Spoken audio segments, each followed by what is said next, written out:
Om Namo Bhagavate Vasudevaya.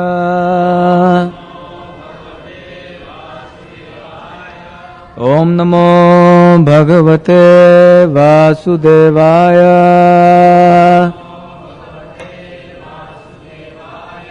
Om Namo Bhagavate Vasudevaya.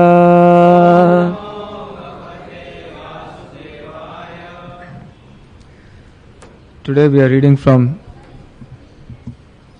Bhagavad Gita, chapter 2, text number 17.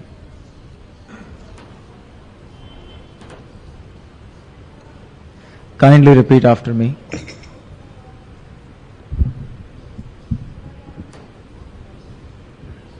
Avinashi tu tadvidhi Yena sarvam idam tatam Vinasham avyayasyasya Nakaschit kartumarhati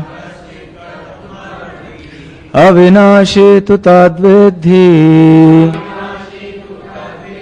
Yena sarvam idam tatam Vinasham avyayasyasya Nakaschit kartumarhati Avinashi tu tadvidhi Yena sarvam idam tatam Vinasham avyayasyasya Nakaschit kartumarhati.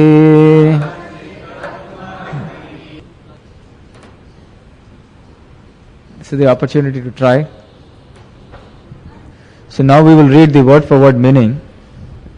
Avinashi, imperishable. Tu, but. Tat, that. Vidhi, know it. Yena, by whom? Sarvam, all of the body. Idam, this. Tatam, widespread. Vinasham, destruction.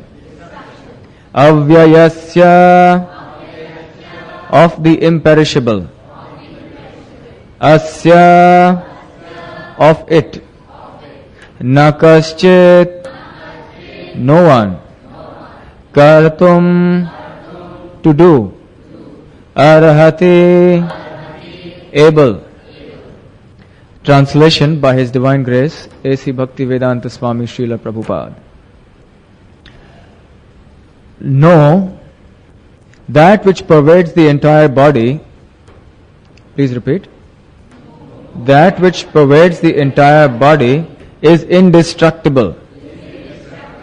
No one is able to destroy the imperishable soul.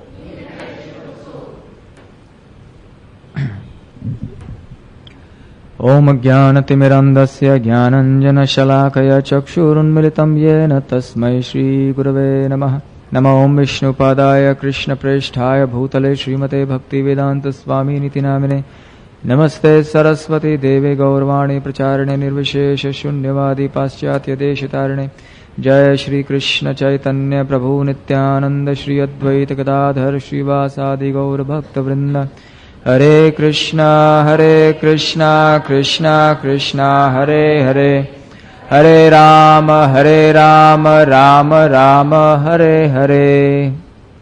So we have studied in an earlier session about the difference between the body and the soul. We saw that the difference between a dead body and a living person is that in the living person there is consciousness, and in the dead body there is no consciousness. And we identified the source of that consciousness to be the soul. So that was some indirect knowledge that was given about the soul. Now in this verse, Lord Krishna is more directly explaining to us the nature of the soul. we know that the soul is a source of consciousness. The consciousness is not arising from any combination of chemicals or from any material adjustment.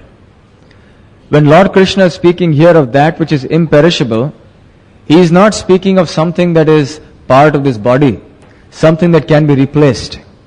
Everything in this body is being replaced and will be replaced. Our cells, our skin, our organs, eventually the whole body will have to be replaced. So Lord Krishna is not talking about that which is pervading all the body. Of course, the skin is everywhere in the body. The blood is everywhere in the body. But still, Lord Krishna is not talking about these material ingredients. He is talking about something else that is pervading everything. And what is that? He is talking about consciousness. Because it is this consciousness that is pervading the entire body, right from the tip of the toe to the top of the head. And he is describing this consciousness as being eternal, imperishable, avyayasya. So nothing of this body is imperishable. Everything is perishable. So we can understand the consciousness is coming from something distinct from the body. It is coming from the Atma. We have also seen last time the example of the sun and the sunshine. Just like the sunshine is coming from the sun, although the sun is physically located at one place, the sunshine is spread all over the universe. Similarly, the soul is located within the region of the heart at one point physically, but its energies are spread throughout the body. So the consciousness is like the electric current of the soul. Just like the battery may be just in one small part of the tape recorder or the machine. But still, the battery is producing electric current and this current is going all through the machine and making it work. Similarly, the soul is situated at one place, but it sends its current, that is consciousness, throughout the body. Of course, the analogy ends there. The battery may run out and have to be charged again, but the soul is eternal, therefore imperishable, so it doesn't have to be charged again and again. It is an eternal battery of spiritual energy. So in this way, the soul is empowering the body. The material scientists, they are able to understand that the seat of consciousness is the heart. The heart is the seat of all energies. They are able to understand. But they are not able to identify exactly what is the source of that energy. What is the source of that consciousness? That they are not able to pinpoint. We know that when the heart stops, that is ultimately the patient is declared to be dead. There are so many other forms of death, brain death, this death, that death, but ultimately, when the heart stops, we understand, yes, the patient has died. Why is that? Because the blood supply is crucial to the body. The blood is transmitting energy to the different parts of the body. The food that we eat, the water that you drink, is ultimately transformed into various elements, and then it is transmitted throughout the body, and the body gets nourishment in this way. But we can see that when a body is dead, what happens to the blood? What color does it become? Anyone? It turns white, isn't it? It turns white, and they say, yes, now the blood has changed color eventually. But actually, the reason is that the soul has left the body. If it's simply the going of the redness of the color, then all you had to do was to just inject some color into it or inject some colorful pigments, and it would have become red again and the body would have revived, but that doesn't happen, and neither is that possible. So Srila Prabhupada explains that you may say that this redness of the blood is a kind of a natural redness, and that you cannot duplicate that natural redness by your chemicals. But nevertheless, the natural redness is found in nature also. It is there in the flower, it is there in the jewels, it is there at so many places, but these things are not moving. Why? So it is not simply a matter of color, the blood is this color or that color. It is a matter of the soul being present. And the soul, when it is not present, the blood is not allowed to continue its activity. And the medium through which the soul transmits this consciousness throughout the body is the blood. That is why you will see that in those parts of the body that where there is no blood circulation, there is no sensation. Can you name some of them? The nail, the hair. There is no blood flow, so no sensation. Eventually, even the nerves may be there. The nerves are supposed to be the parts of the body that transmit sensation. But even though the nerves may be there, but if the blood supply is restricted, then again there is numbness. So we understand that the consciousness is being transmitted through the medium of the blood. So the scientists are able to come to the point of understanding that the seat of energies is the heart which is pumping the blood, but they cannot understand that there is a soul within the heart, seated within the heart, which is actually responsible for generating consciousness through the medium of the blood. Sometimes when we go to medical colleges, students very often ask, what happens in a heart transplant? So what happens to the soul at that time? Now it's very common. People change their hearts because the heart is not functioning properly. You see, the heart is just like an organ or a machine in the part of the body. When you have a faulty radiator in your car, you will replace your radiator or replace your engine and get a new one. It doesn't mean that the car will stop. It doesn't mean that the driver has to change. Similarly, what happens in the case of a heart transplant, the heart changes and the soul just changes body, the soul just changes its seat. It shifts from one chair to the other chair. That is all. So there is no other substantial change. So therefore we know that the soul is seated in the heart, and from there it is generating consciousness. And it is because of this consciousness that we are able to perceive sensations. We are able to feel pain and pleasure. And we see that this pain and pleasure, this sensation is unique to each and every one of us. We are all individual jivatmas, individual bodies. Because the soul is present in this body, which I call my body, therefore I am able to perceive pains and pleasures that are going on within this body. So also you have the soul, you are the soul within your body, and you are able to experience pain and pleasure within your body. But I am not able to experience the pain and pleasures of your body, and neither are you able to experience the pains and pleasures of my body, because we are distinct individuals. And our consciousness is limited only to the sphere or the domain of our material body, that is all. So when he's speaking about yena sarvam idam tatam, the word tatam means expanded, everywhere. But that everywhere has a limitation. There are some philosophers who say that everywhere means you're part of the universal consciousness, and that you simply have to realize it and you'll become one with the universal consciousness. But this sarvam over here is limited to the domain of your body. It is not that we are conscious of everything going on everywhere. We are conscious only of what is going on inside the body, in our body. And therefore we are limited. Therefore our consciousness is called limited consciousness. We are individual conscious living entities. In the Katha Upanishad it is declared, Nityo Nityanam Chetanas Chetananam Eko Bahunam Yo Vidadhati Kaman. There are many eternal living beings, but there is one among them who is supremely conscious. So we are conscious, but we are not supremely conscious. Why? Because we are aware of the pains and pleasures or experiences only within a very limited range. We are not aware of experiences going on beyond. In the 13th chapter of the Bhagavad Gita, Lord Krishna explains, Kshetragya chapi mam vidhi sarva kshetreshu bharata. He explains that the soul is the knower within the body. He knows what is going on inside the body. But he doesn't know what is going on beyond this body. So he is kshetragya. Kshetra means a field of activity. So just like we have some sportsmen who play inside a field, they know what is going on inside that field. Similarly, the field of activity for this particular Jivatma is this body, the designated field in this life. When we change this body, we will have another field. So in this field, we are the knowers of the body, Kshetragya. So Lord Krishna is saying that in each and every body there is a knower, the individual Jivatma. But in addition to that, he says, Sarva Kshetreshu Bharata. There is one more knower.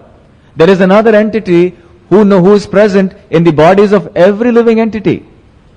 And because he is present everywhere in every body, therefore he is conscious of what is going on, not only within my body, but also within your body, and everyone's body. This is the Supreme Lord. This is called Supreme Consciousness, Super Consciousness. So Krishna is super conscious because he is present in the form of the Paramatma or the Super Soul in the hearts of every living entity. In the 18th chapter he declares, Ishvara Sarva Bhutanam Riddeshe Arjuna Tishtati Brahmayan Sarva Bhutanam Yantra Rudhani Mayaya. He says, I am seated in the heart of all living entities as the Paramatma, and I am directing the wanderings of all living entities. We have often compared the soul to the driver and the body to the car. But now we know there is another person who is directing the activities. And that's the passenger sitting behind. So that is the super soul. He is the actual controller. But actually we don't know that. So we are in ignorance. So we have not been able to recognize the Paramatma. So this Paramatma is also called the Kshirodakshai Vishnu. You see, Lord Krishna is situated in his own abode in the spiritual world. But he expands himself unlimitedly into this material creation, and he is occupying the hearts of every living entity. And not only of the human beings.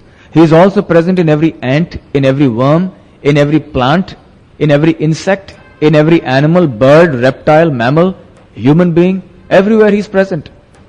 And therefore he is able to understand exactly what is going on in the hearts of everyone. He is able to sense our desire even sometimes before we can understand what our own desire is. And he is the dearmost friend of the soul because he is seated right next to the soul. So the super soul of the Paramatma is sometimes called the soul of the soul. He is right next to the soul. The super soul is closer to the soul than our very heart also. That is how close he is, but we don't know. So this is the supreme consciousness of the Lord Krishna. He is spread everywhere. So we should not think that we are also super conscious, or we should not strive to reach that stage of super consciousness. There are many, many philosophers who advocate this, that actually everything is one. And you simply have to merge into that consciousness. You simply have to realize that you are that supreme consciousness. We are part and parcel of that supreme consciousness, but we are not that supreme consciousness. Krishna's consciousness is all pervading. He is aware of everything that is going on everywhere at all times. But we are not conscious. In the Bhagavad Gita, Lord Krishna explains his own omnipotent nature as the all-knowing nature. He explains, Vedaham samatitani vartamanani cha arjuna bhavishyani cha bhutani mam tu vedana kaschana. He says, I know all that has happened in the past. I know all that is happening at the present. And I know all that will happen in the future. In fact, I know everything. I know all living beings. But me, no one knows. Because our knowledge is limited, very, very limited. Last time, or some time back, I was describing to the nice story of how Brahma was bewildered when he went to the court of Lord Krishna in Dwarka. And how so many hundreds and thousands of Brahmas came. And some of them had 10 heads, some of them had 1,000 heads, some of them had 1,000,000 heads. And all of them were infinitely more powerful than our Brahma with only just 4 heads. You see, the reason for having 4 heads is that the universes are bigger and bigger, and it is more necessary for that Brahma to become more and more widely conscious of what is going on within the universe. So the greater the number of heads you can understand, the more all-knowing that particular person is. We have only one little head. And that also is engaged in so many different activities. So our consciousness of the Supreme Lord therefore is muted now. We do not understand. So we can understand that even in the material creation, this Brahma is supposed to be so much more all-knowing than us. And there are Brahmas that are infinitely more powerful than our Brahma, who have millions of heads. And still, Lord Krishna says even the most powerful Brahma in all of material creation cannot even understand one fragment of Lord Krishna. So that is the extent to which the consciousness of the individual Jivatmas is limited. But Lord Krishna is all-knowing in every respect, at all times, in all situations. Lord Krishna can never be subject to forgetfulness. This is the nature of superconsciousness, that he can never be subject to forgetfulness. If people say that we are also superconscious, we can also be like that, then how did we come under forgetfulness? That we cannot explain. Therefore we should know at all times that our consciousness is very infinitesimal, very tiny. It's a tiny speck of the Supreme Soul. Therefore at any point of time we are prone to being forgetful. Therefore we are forgetful of Krishna, and therefore we are suffering here in this material world in the cycle of birth and death. So further description of the nature of the superconsciousness. What is the superconsciousness? Is given in the Srimad Bhagavatam. The very first shloka of the Srimad Bhagavatam starts with this shloka. What is that? Anyone knows? We've discussed it last time, a couple of sessions back. What is the first definition of God or the Supreme Lord? Yes? The primary preliminary understanding of God we discussed was that He is the origin of everything. Is that right? God is He from whom everything emanates. So the Vedanta Sutra of the Srimad Bhagavatam specifies Janmadi asya yataha, that he is the origin of everything. But it doesn't stop there. The Vedanta Sutra, the Srimad Bhagavatam, goes on to further describe what is the nature of the supreme consciousness, the supreme absolute truth. He says, Janmadi asya yataha anvayad itaratascha artheshva abhigyah swarat. So they are qualifying. What do we mean by saying what is the absolute truth? So they say, Anvayad itaratas abhigyaha. Abhigya means that he is conscious. Not only conscious, but he is expert. He is supremely conscious. You see, our consciousness is very direct. For example, I am aware of the pains and pleasures in this body, but I do not know what are the activities going on within the body. Correct? We do not know how the food we eat is being transformed into chemicals, how it is being absorbed into the blood, how the blood is flowing through the body and nourishing different parts of the body. We do not know what kind of bacteria are within the body, how they are operating. We do not know how the different organs in the body are operating.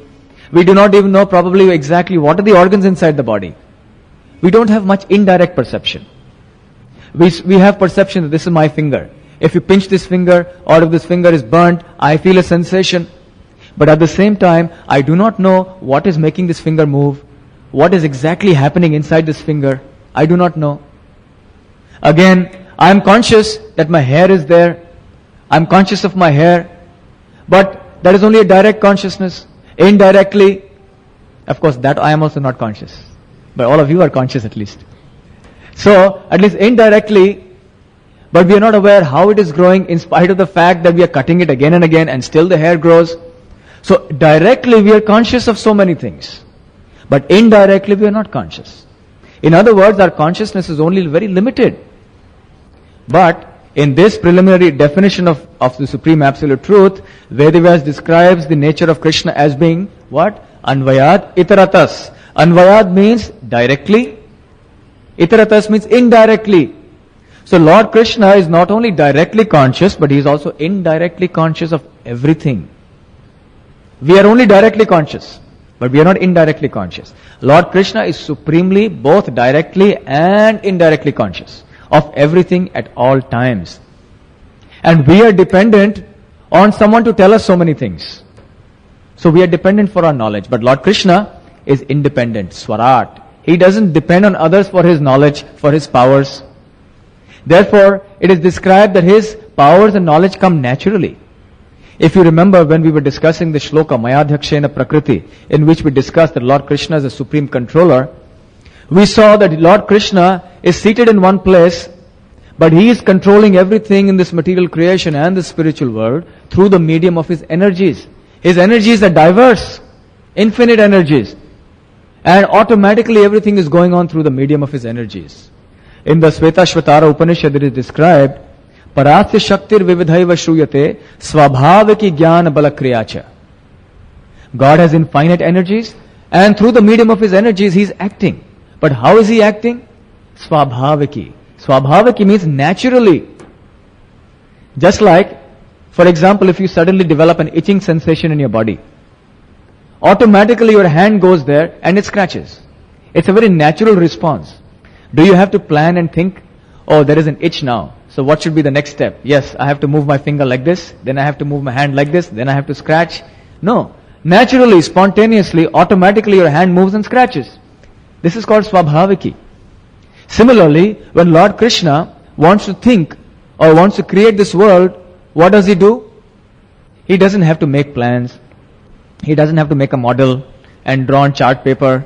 And then he doesn't have to make elaborate appointments of this person is that, this person is that. And then he doesn't have to wonder where are the ingredients going to come from, how am I going to keep all the ingredients together, and then how to maintain it, that's the biggest headache of all. Then how to see that everything goes on smoothly. He doesn't have to worry about these things. Swabhaviki jnana balakriyacha. Naturally, spontaneously. In the Bible it is said, God said, let there be light, and there was light. Isn't it? So similarly, God said, let there be creation, and there was creation. So when God simply thinks, it happens. But when we want to create something, we have to undergo so much labor. But for Lord Krishna, it is very spontaneous, very natural. He simply has to think and everything gets done through the medium of his energies. His potency, His knowledge is automatic and spontaneous in that way. This is the nature of super consciousness. So the next time we hear somebody speaking this philosophy that you are also super conscious, you have to merge with the super consciousness, you will also become super conscious, we should know that that is not a correct understanding. Our consciousness will always be limited. Although we are part and parcel of the Supreme Lord, but we can never become supremely conscious. It is only Lord Krishna who is supremely conscious of everything. And therefore we should be aware in our life that at all points of time we are being watched by God. Sometimes some people want to commit sinful activities and they will go to a secret place to do it, because they think that nobody is watching. But actually Krishna is everywhere. He is supremely conscious of everything. Once upon a time there was one guru in a Gurukul, and he wanted to test his disciples, and there were 3 of them. So he told them, I am giving you 1 fruit each. Now I want you to eat it, but I want you to go to such a place and eat it where nobody is watching you. So the first student, he just went behind the Gurukul, behind the house, and he quickly ate the apple. He was also very hungry. So he quickly ate the apple and he came back and said, yes, I have eaten, nobody was watching me there. So he said, you sit down here. Fruit and I have back. So the Guru said, okay, you also sit here. And the third student was missing for many days, many days, he didn't come back. So then everyone was getting worried, where is he gone? Then finally he came back very tired and haggard, because he had not eaten. And the fruit was still in his hand. So the teacher asked him, so my son, what happened to you? Why have you not eaten the fruit? Did you not find any place where nobody was watching you? He said, no, it's not possible to find such a place. Everywhere I go, there's always somebody watching me. Either there is a tree, there is a bird, there are the insects, then there are the demigods. And ultimately, there is the Supreme Lord Himself, who is watching everything, even in the darkest of places, everywhere. So where can I hide and where can I eat? So then the Guru was very happy. He said, yes, you have understood. Because the Supreme Lord is supremely conscious of everything and everywhere at all times. Therefore, this is another reason why we should regulate our conduct morally. Because Krishna is watching. We can't escape. Criminals may perform criminal activities thinking the police are not watching, and then they may run away somewhere to Dubai or somewhere to hide. But where can we run away? Everywhere we are being watched, and the reactions are going to come for our sinful activities. So anyway, this is the nature of supreme consciousness, that it is conscious of everything, but we are not like that. We are limitedly conscious. Of course, we try to be super conscious, because we are imitator gods. The reason we are here in this material world is that we are imitation gods.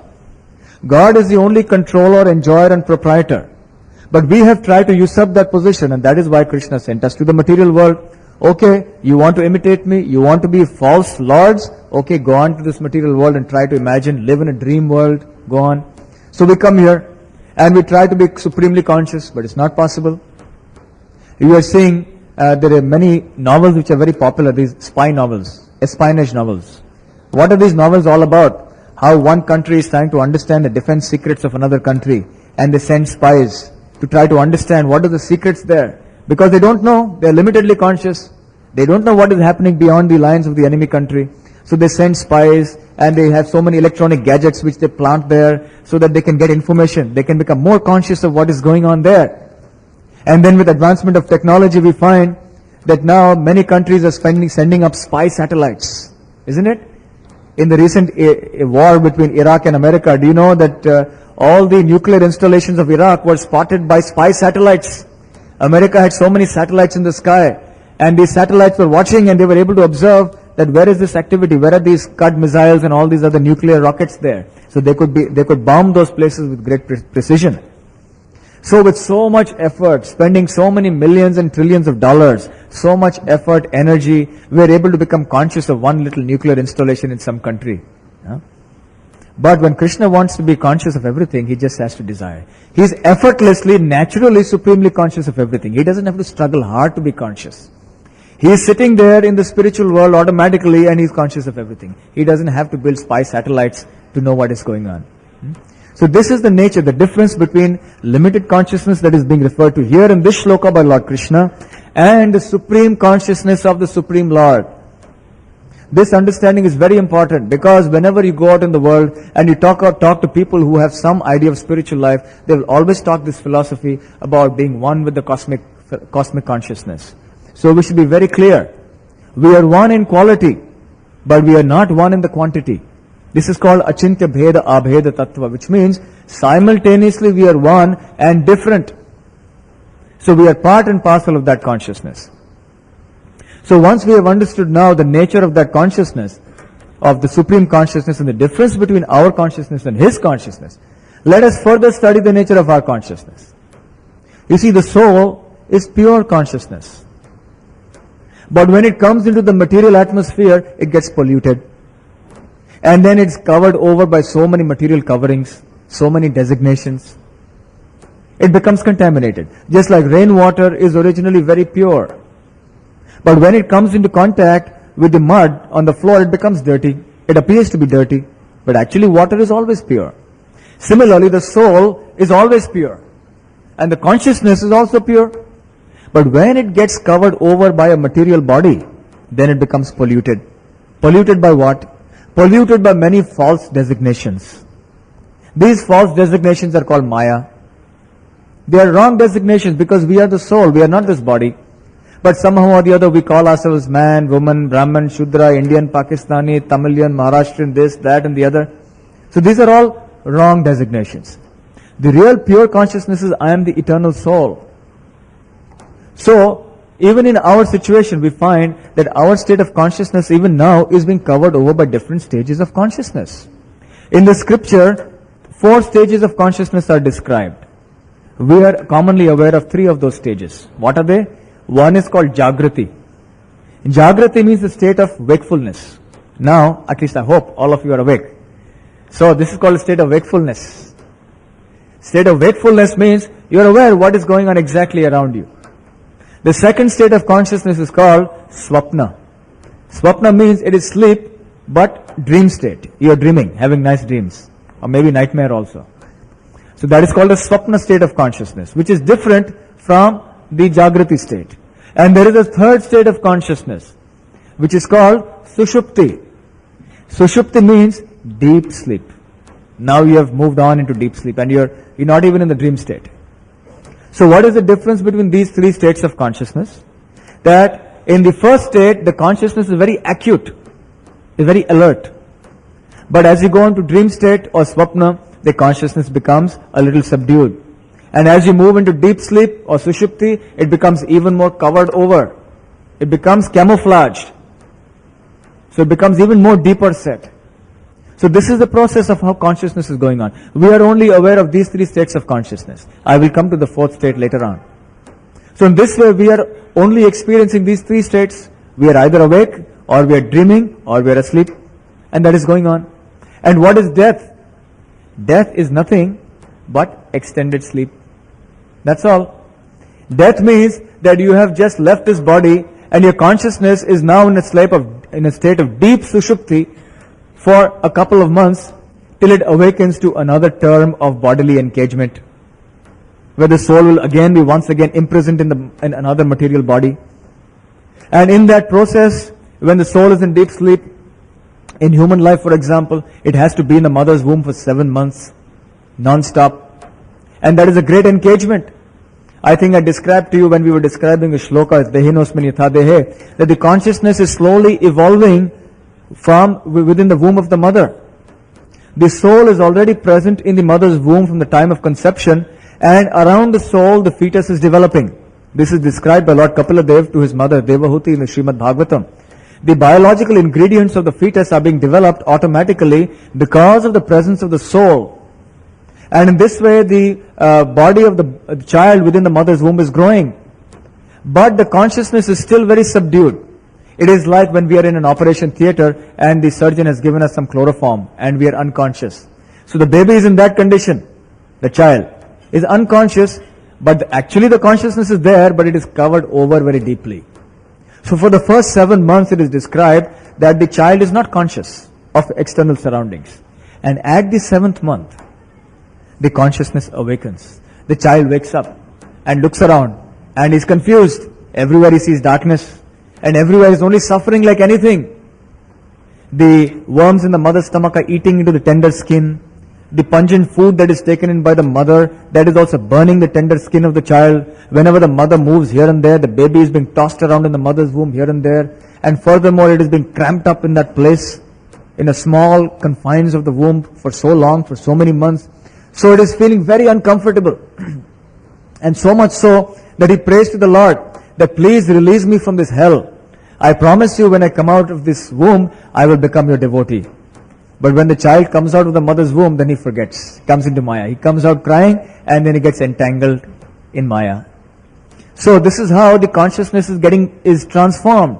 For first many months, the consciousness lies subdued, but it doesn't mean that the consciousness has been destroyed. Lord Krishna is stating here that consciousness is imperishable, avyaya. Avyaya means that which cannot be destroyed. Even death cannot destroy that consciousness. Na hanyate hanyamane sharire. Even when the body is destroyed, the soul and its symptom, that is the consciousness, always remains. So death is nothing but deep sleep for some time till you awaken again in another body. Just like sometimes if somebody is kidnapped in his sleep and he wakes up and finds himself somewhere else.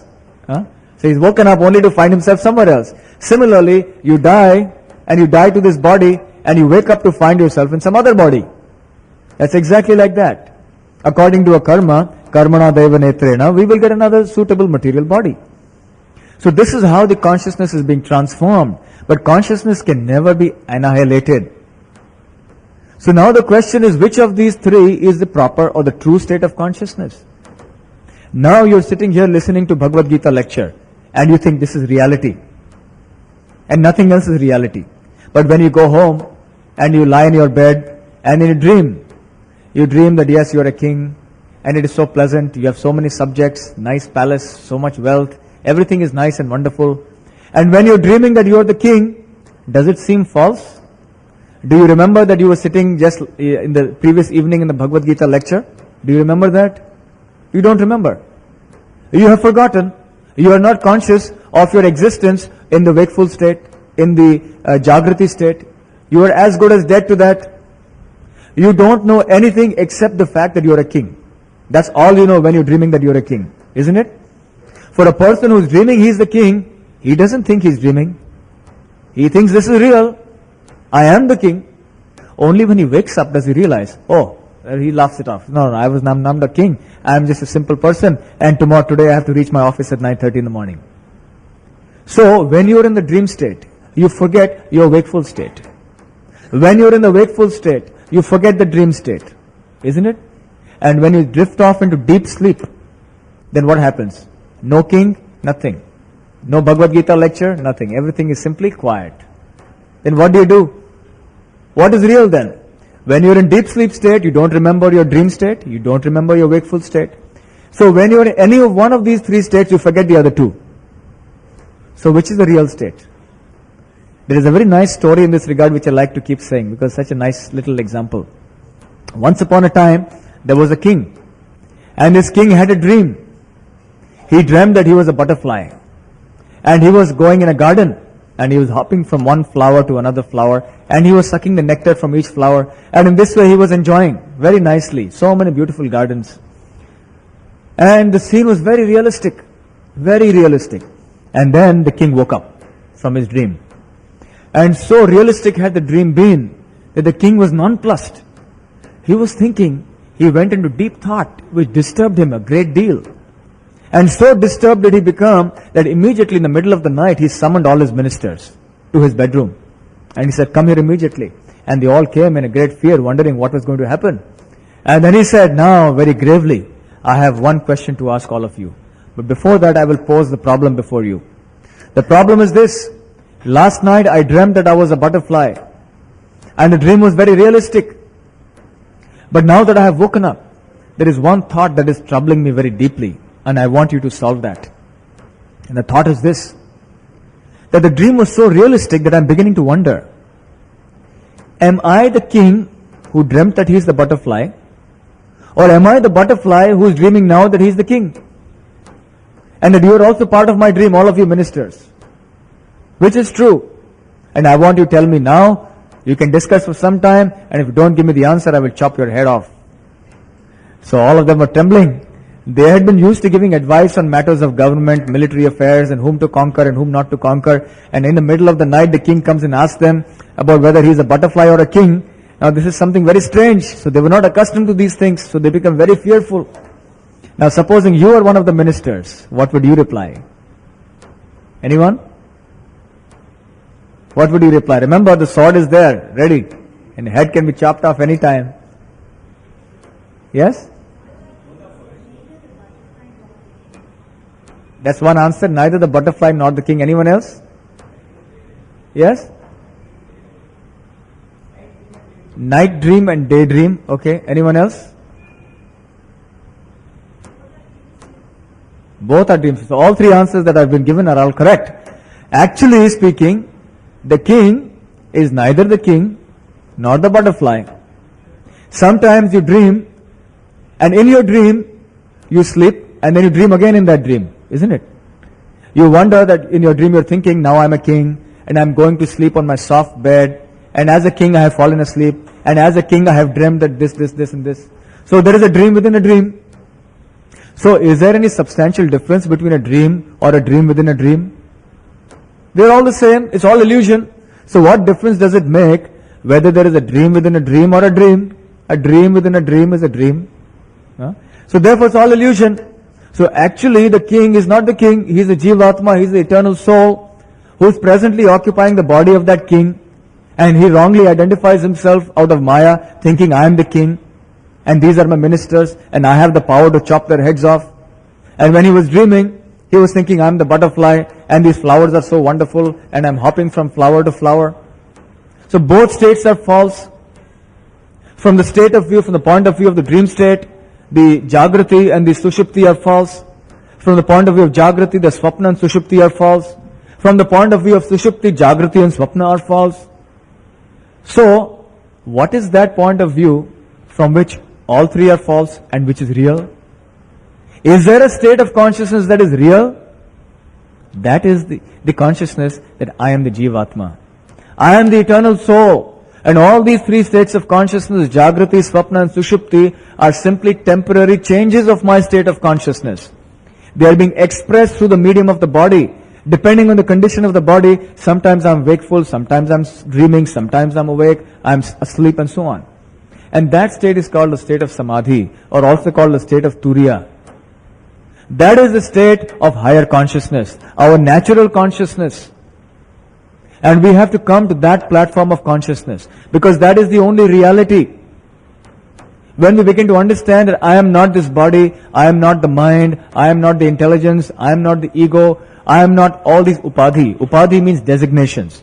I am none of these things. I am simply eternal servant of the Lord. That is the relation between the individual consciousness and the super consciousness.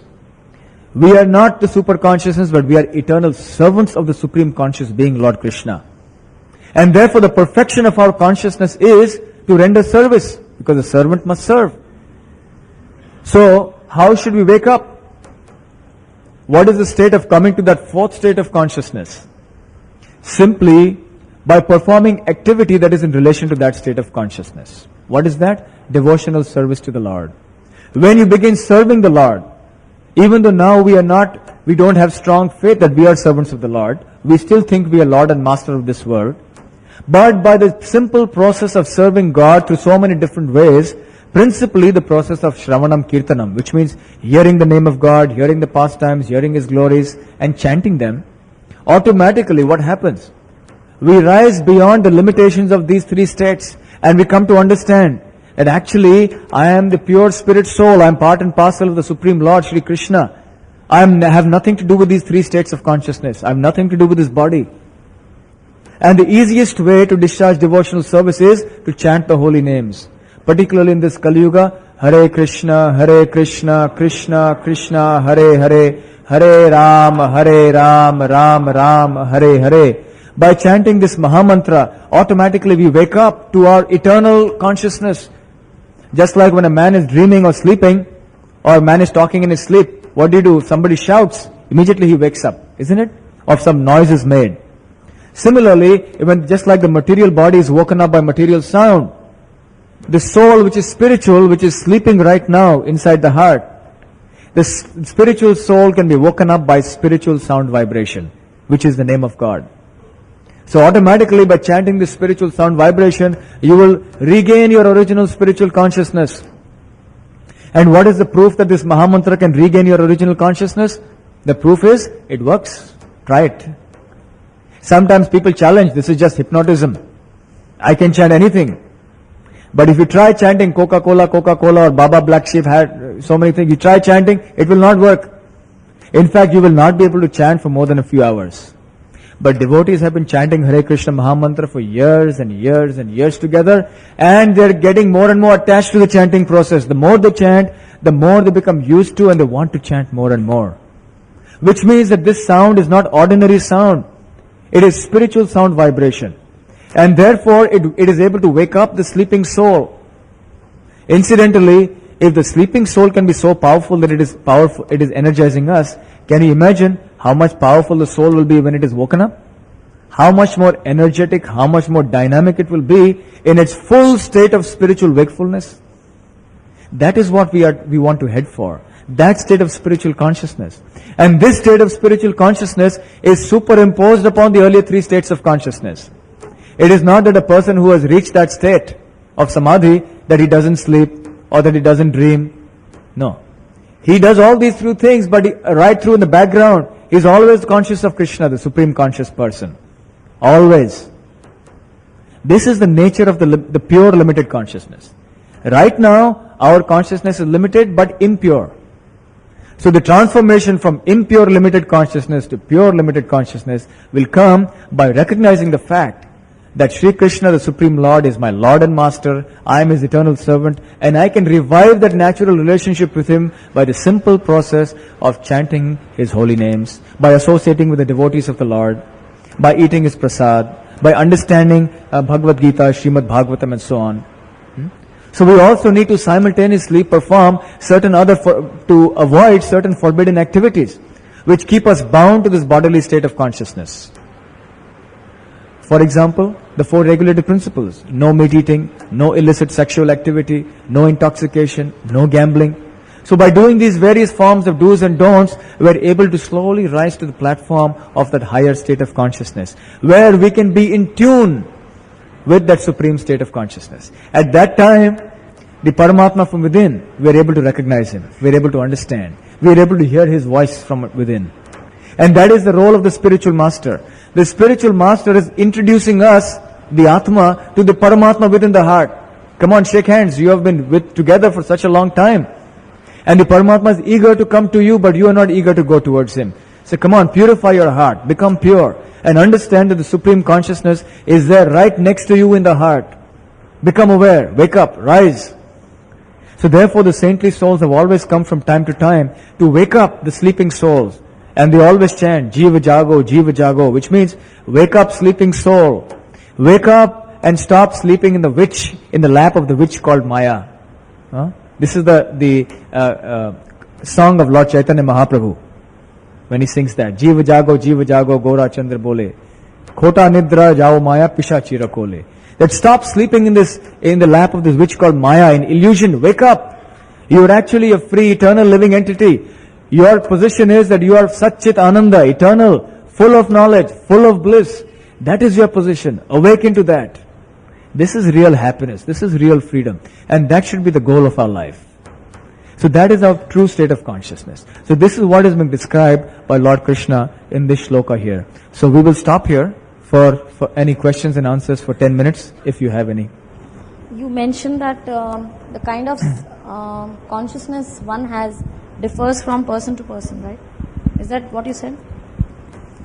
Well, the level of consciousness differs from person. Therefore, a person feeling ecstasy, or a person might feel ecstasy, in a particular degree, to a particular degree. The other person might not feel to that extent.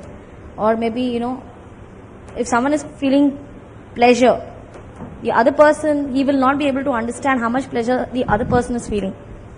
This is what you said? There are two things. One is that our consciousness is limited to the experiences and the pains of pleasures of this body that we call our body. I cannot understand what is the pain and pleasure going on in everyone else's body, but I can understand what is going on within my body. So that is limited, number one. Number two is, as far as the difference of consciousness between everyone else, yes, To the different extents, sometimes you feel pleasure for one input and that very input may give me pain.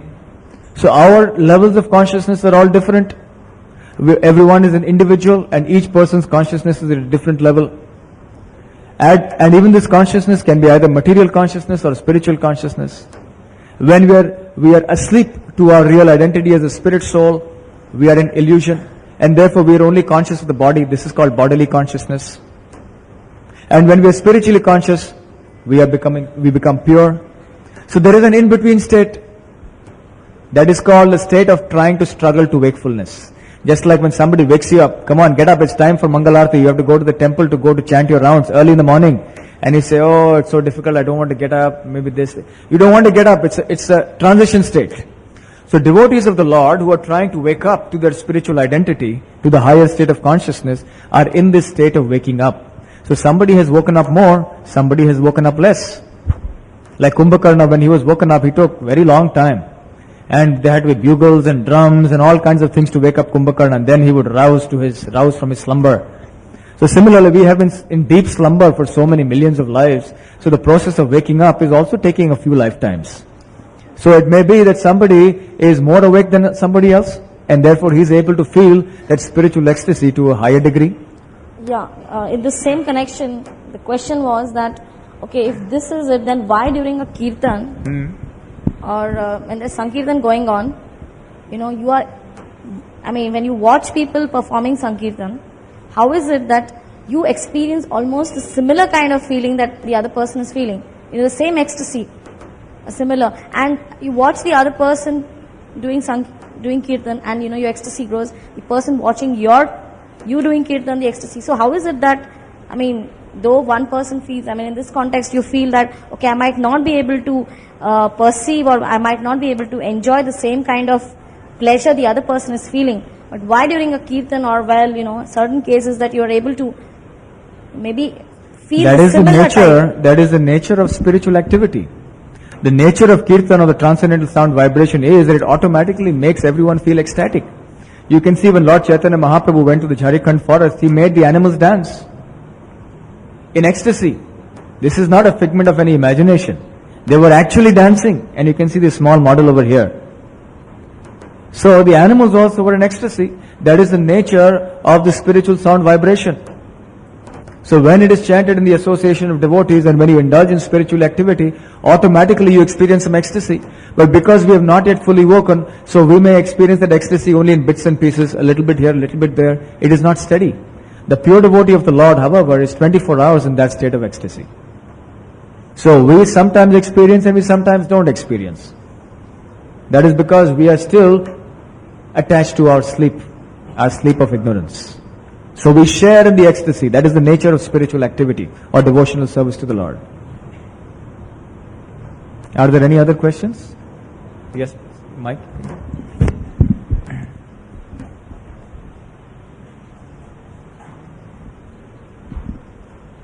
Hare Krishna, you just said that the soul is in a sleeping state right now, and only by chanting the Hare Krishna Mahamantra we can wake up the spirit and the spirit soul to know its true identity.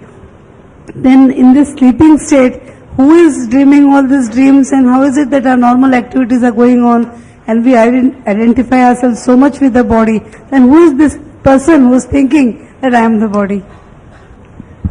That is the soul. But when we talk about asleep, we don't mean asleep in the bodily sense. When you're asleep in the bodily sense, you're not conscious of what is going on. But when I refer to the sleep of the soul, it means that the soul is lying dormant, unaware of its real position, unaware of who he really is. And in that situation, he is not awakened to his full potential, his Satchidananda potential. The soul is Satchit Ananda, eternal, full of knowledge, full of bliss. But right now we are not experiencing that bliss because we have not awakened to our full potential. And even in that dormant state, the soul is so powerful, it is able to power the whole body. Correct? So how much more powerful the soul will be when it is awakened to its full potential? By chanting the Mahamantra. That is why we find that devotees of the Lord, they perform remarkable feats sometimes simply out of spiritual energy although the body is in a very bad condition, but they do many things sometimes simply out of spiritual energy. And the soul is pure. What we are doing now is to simply awaken the soul to its full potential. That is the process of Krishna consciousness. And it is not, as Prabhupada said in his famous lecture, it is not an artificial imposition upon the soul. It is the original, this Krishna consciousness, this devotional service to the Lord, is the original energy of the living entity. And what we are doing by chanting the Hare Krishna Mahamantra is only to reawaken that original state of consciousness which is already there. Like when you wake up a sleeping person, it is not that you are giving him life. The potential for a wakefulness is already there in that individual. You are just making the conditions favorable for him to wake up by making a noise. Isn't it? Similarly, we are also trying to make conditions favorable for the soul to wake up by removing all the impurities in the heart, so that the soul can wake up and understand, I am Satchidananda, eternal part and parcel of Krishna, and my only duty in life is to serve Krishna and to love him. Are there any other questions? One question and then... If the darshan opens in the meanwhile, we will continue the question, one or two questions after the darshan. It is said in the Bhagavatam, I think, that the soul, individual soul, the size, the dimension is described as being very, very small. Tiny, yes. In terms of tip of a hair or something, fraction. Now, that very, very small entity, activates our entire body. We have consciousness and we have relationship with the world and all that.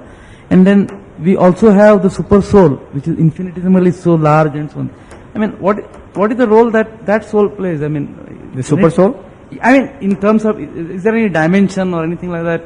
Or is it just something limitless? The soul or the super soul? Super soul, I'm talking. The super soul within the body, it has the size of your thumb.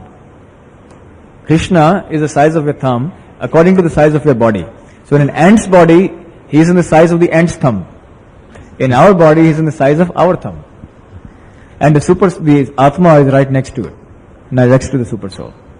But he is all powerful, although he is only apparently takes that size, but he is still omnipotent, omnipresent, omniscient. And one more thing I wanted to say, that when we do our chanting, we say we must hear the sound vibrations. Yes. Actually, who hears the sound vibrations? Did the super soul hears the sound vibrations, or is it our own dormant, soul that is getting activated? Who is actually the... Both. Because, of course, the super soul is hearing everything. Even when you may be chanting mechanically and you may not be hearing, but the super soul is always hearing. But when we say attentive chanting, it means that you must also hear. Yeah. That you must become aware that yes, I am chanting the Hare Krishna Mahamantra. That means we become aware and the soul becomes aware of this transcendental sound vibration. So we will continue with one or two questions after the darshan, just for 10 minutes now. So please feast your eyes on this wonderful darshan of the Lordship, Shri Shri Radha Gopinath. When the Paramatma is all-pervading and infinite, how do we limit him in terms of space by saying, his thumb? So the moment you give him a space and a location, it's not all-pervading, it goes paradoxical. You see, Lord Krishna, although he is at one place physically, he is still all-pervading. This appears very contradictory. But actually, absolute truth means him in whom all contradictions are resolved. That is the meaning of absolute. So in what way is he actually all-pervading? Number one, he is all-pervading in his impersonal aspect as Brahman, Brahmajyoti. As in his impersonal, just like the sun, although it is at one place, through the medium of the sunshine, which is its impersonal representation, the sun is still present everywhere, all through the universe. Similarly, Lord Krishna, although he is in the spiritual world, at one point, he still spreads out himself everywhere through his spiritual energies. That is called a Brahman, which the Jnanis go after. So, however, there is another form also in which Lord Krishna is all-pervading. That is called the Paramatma form within the material world. This Paramatma feature of the Lord, I mentioned in the course of the lecture, that he is present in the heart of every living entity. But Brahmaji in the Brahma Samhita further describes Andantarastha Parmanu Chayantarastham. He says not only is he present in the heart of every living entity, he is also present in every atom. And He is also present in the space between two atoms. So in that sense, Lord Krishna is all pervading as a Paramatma, the Kshirodakshai Vishnu, everywhere in all atoms. So when Lord Krishna takes on a particular spiritual form, it is not that He is to be limited. To say that He cannot take a particular form or a size is to limit Him, actually. But even though He accepts a particular form according to His will, according to convenience, it is not that, as I mentioned earlier, He is limited in any way. His omnipotence, His omniscience, His omnipresence continues. It is only that in order to assist the soul in the soul's journey through different material bodies, the Paramatma accepts different sizes, apparently. But actually He is the same Lord Krishna who is omnipotent, all-powerful. Similarly, even the Lord Krishna personally, as you saw in the darshan just now, He looks exactly like that. He has a particular size and everything, but it doesn't mean that He is limited. We are averse to the idea of accepting that God has a form, because in our everyday experience we are seeing material forms which are limited and temporary, and which are made up of matter, which decays. But Lord Krishna, as we shall see as we go along in the further shlokas of Bhagavad Gita, that Lord Krishna's body is completely spiritual, and therefore, although it may appear to be of a particular size, and He does take on a particular size, still He is unlimited, and He can expand Himself unlimitedly. It is not like a material form. So we will discuss more about this subject as we come to the appropriate shlokas in the Bhagavad Gita. Maybe one last question we can have. I was watching TV program once, and the question put there was, what does still grow when the person dies? What does? Still grow when the person dies. What does still grow? Grow when a person dies. Huh? I was sure that it was the soul, but the answer was hair. So now how does the hair grow when the soul is not in the body anymore? You see, eventually that will also stop. It cannot go, they're just like a momentum. You have certain momentum going on. Biologically also it may be there, but eventually in a dead body, what will be the fate of that hair eventually? If you just let the body lie, will it continue to grow indefinitely? Eventually it will also die. So nothing in this material body, whether it's the hair or the nail or any organ or blood or anything, nothing can remain. It is only a matter of time. It is only the soul that will be beyond the barrier of time. No, but does it mean that the hair has more power than the soul? Because actually the hair should be not growing first. And the hair will remain in the body. The hair will remain what it is. But the soul will remain eternal, imperishable, and it will get transferred to another body. So there is no question of comparing the hair to the soul. The hair is simply just a material combination. It will perish, it will decay. Yes. What is the meaning, Hare Krishna, what is the meaning of Soham, and why do people chant Soham? Soham. How to convey, what is... Yes, it's a very common chant. People say Soham. Soham means So Aham, I am that. This is used by a philosophical school that we call Mayavad philosophers, which means who say that I am God. I am that. That means they don't even call Him by some name. It's actually a little insulting. If I say, do you know that person? It's not very good to say I know that. Call Him by name. So that Supreme Absolute Truth has a name, and that name is called Krishna. He also has other names like Ram. But in the ultimate analysis, God is a person. But people who follow this school of thought, they are not aware of the personality of God. Their knowledge is only limited to the Brahman, to the impersonal aspect of God. Just like somebody whose knowledge of the sun is limited only to the sunshine. He doesn't know that there is something called a sun globe that is far away, that is the source of that sunshine. So when they talk of Soham, they're saying that I am also one with Him. But that oneness is only one of quality. But it is not of quantity. Just like the drop of water in the ocean, the drop is one with the ocean in terms of quality. That is, the drop is also salty, it is also water, it is also H2O, but it is not the ocean. So similarly, Soham, also they use the word Aham Brahmasmi. Aham Brahma Asmi, I am also Brahma. Yes, we are Brahma in quality. But Arjuna refers to Lord Krishna as being not just Brahma, but Param Brahma. He says, Param Brahmam Param Dhama Pavitram Paramam Bhavan. He says, you are the Supreme Brahman. We are all Brahman. The Atma is all Brahman in quality. It's spiritual. Brahma means spiritual. But Lord Krishna is Para Brahman, which means he is Supreme Brahman. Just like we are conscious, but Krishna is supreme conscious, supremely conscious. So the word supreme is important. That makes all the difference. So we will stop here and kindly take prasadam.